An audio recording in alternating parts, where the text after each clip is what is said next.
Сәлем достар, сіздермен бірге мен Аян. Және де сіздерге бүгін мен өте қызықты тақырып болмақ, яғни математикадан қалай 5-ке шығуға болады, немесе математиканы қалай түсінсек болады. Ал енді жайғасып отырайындар, бастайық. Ең бірінші кеңесім достар, ол міндетті түрде түсінбеген тақырыптарыңызды түсініп алыңыздар. Себебі математика ол деген бір-бірімен байланысты, яғни бір тақырып келесі тақырыпқа байланысты. Сондықтан да математиканың бұрынғы алдағы тақырып, өткен тақырыптарды түсінбесеңіздер, онда сол тақырыптарды түсініп алуыңызға міндетті түрде түсініп алуыңыз керек. Сондықтан да не істеу керек? Түсініп аласыздар, потом барып келесілерге өту керек. Егер де математикадан түсінбей қалсаңыздар, онда ары қарай математиканы сендер вообще түсінбейсіңдер. Сондықтан да бір тақырыпты түсінбесеңдер, түсініп алуға тырысыңдар. Екінші достар, ол өте банальный кеңес деп ойлаймын. Ол математикалық кітаптарды қолданыңдар. Өте көп справочник алыңдар. Өте көп кітаптарды пайдаланыңдар. Ішіндегі есептер немесе тақырыптарды қайталап оқып жаттығыңыздар.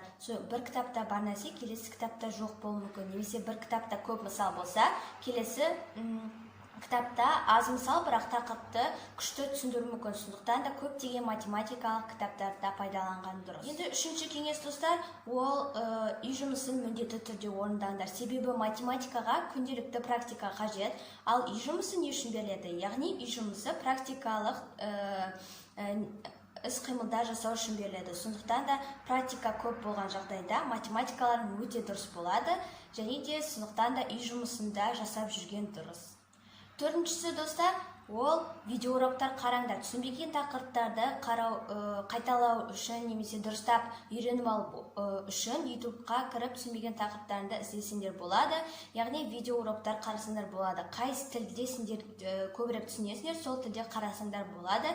Немесе апайларынан да сұрасаңдар болады. Әйтеуір видеоуроктарда қарауды ұмытпаңдар. Бесінші кеңес достар, айтып кеткендей түсінбеген сұрақтарың немесе тақырыптарың болса, онда сол кезде немесе келесі күні барып апайларына сұрауды қорықпаңдар, ұялмаңдар. Себебі апайлар ол керісінше сұрақтарыңызға жауап береді деген ойдамын. Ал егер жауап бермей жатса, онда сіздерге жауап беруге міндетті. Себебі апайлар балаға тән тәрбие, білім беруге жұмыс істеуде. Сондықтан да міндетті түрде сұраңыздар, қорықпаңыздар, себебі ол апайларыңыздың сіздерге жауап беру.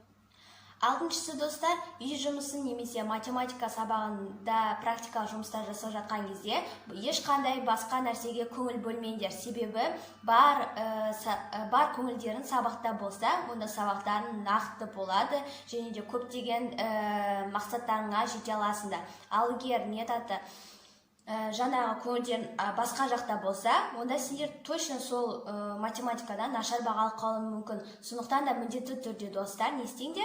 Яғни көңілдерін тек қана сабақта болсын, сабақ. Жетіншісі достар, ол қателіктерді міндетті түрде дұрыстаңдар. Түсінбеген тақырыптарың емес, бұл жақта мысалы сабақта қате жасаған есептеріңді апай бұл дұрыс емес деп айтса сендерге, онда сол есептерді бір қағазға қайтан жазыңдар. Үйге келесіңдерде сол қағаздағы есептеріңді қайтан шығарыңдар, пока ол дұрыс болмайынша. Себебі сендер қате деп істемей қойсаңдар, ол есептер алдарынан тағы да келуі мүмкін. Сондықтан да қателіктерді міндетті түрде дұрыстасаңдар, онда келесі есептерде де қателіксіз, яғни жылдам, және де сендерге де жылдам шығарып, және де сендерге де оңай болады. Сондықтан да қателіктерді міндетті түрде дұрыстап жүріңдер. Бұл керек емес, өттік біттік деп лақтыра салмаңдар, себебі ол айналып келгенде алдарыңыздан келеді.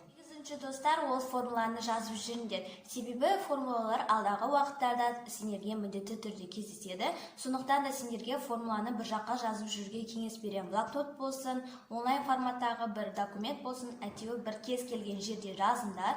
Потом оны күнделікті жаттап жүріңдер. Менде кезінде бастауыштан осы 8-ші сыныпқа дейін бір дәптер болған, бірақ ол қазір менде жоқ. Және де сендерге менің қателігімді жасамауларыңа кеңес беремін.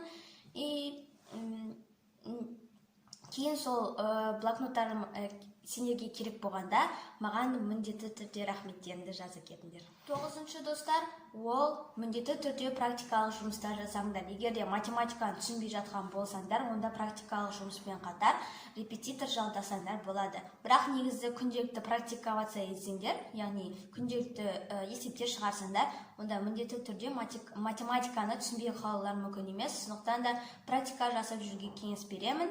Және де егер болмай жатса, онда соңғы вариант ол репетиторға жүгінулерің керек. 10-шы кеңес достар, ол кеңес емес, енді ол сайттарға көшейік. Бірінші сайт ол Desmos.com деп аталады. Мына жақта түрлі геометриядан есептерді шығарсаңдар болады, яғни есептер дегенде графикке байланысты есептерді шығарсаңдар болады. Және де бұл жақта графиктерді былай жазасыңдар, потом мына жақта өзі қалай сызылғанын көрсететін болады. Desmos.com жаттап алыңдар. Енді келесі сайт ол Symbolab.com деп аталады. Мына жақта түрлі есептерді шығарсаңдар болады. Қарап өздерің сайттан пайдалансаңдар болады. Міне достар, мен сендерге математикадан қалай беске шығуға болатын жолдарын айттым. Өзімнің де бір кеңестерім бар, және де өзімнің басына өткен, яғни мен істемей қалған, немесе қазір енді жаңадан істеп жүрген өзімнің лайфхактарымды айттым. Ендеше достар, міндетті түрде егер видео ұнаса, лайк басып, тіркелмеген сендер тіркелуді ұмытпаңдар. Ал енді келесі видеода кездескенше.